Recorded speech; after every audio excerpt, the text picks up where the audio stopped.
مورخین تو یہاں تک لکھتے ہیں سیدنا موسیٰ علیہ السلام کے دنیا سے رخصت ہونے کے بعد 1 صدی بھی نہیں گزرتی ہے، موسیٰ علیہ السلام کی تاریخ کو بدل دیا جاتا ہے، موسیٰ علیہ السلام کی کتاب کو بدل دیا جاتا ہے۔ عیسیٰ علیہ السلام کے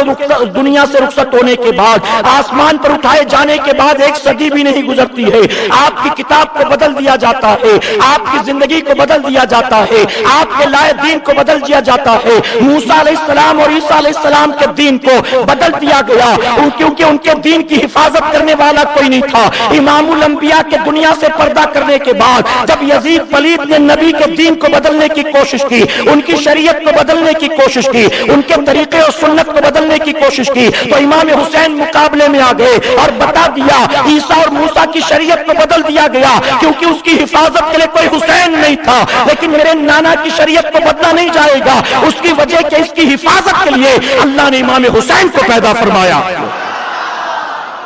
اسی لیے تو سلطان الہند نے کہا تھا شاہ است حسین، بادشاہ است حسین۔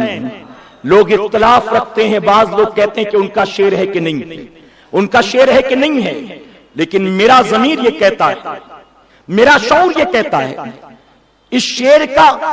وزن اور اس کا ایک ایک الفاظ یہ کہتا ہے کہ اس کو سوائے غریب نواز کے کوئی اور نہیں کہہ سکتا۔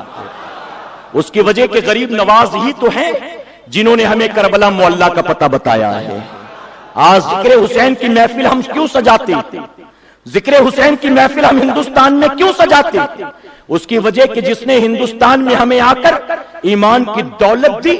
اس غریب نواز نے خود کربلا والوں کا ذکر کیا ہے۔ شاہ است حسین، بادشاہ است حسین، دین است حسین، دی پناہ است حسین، سرداد نہ داد دست در دست یزید، حقا کے بنا لا الہ است حسین۔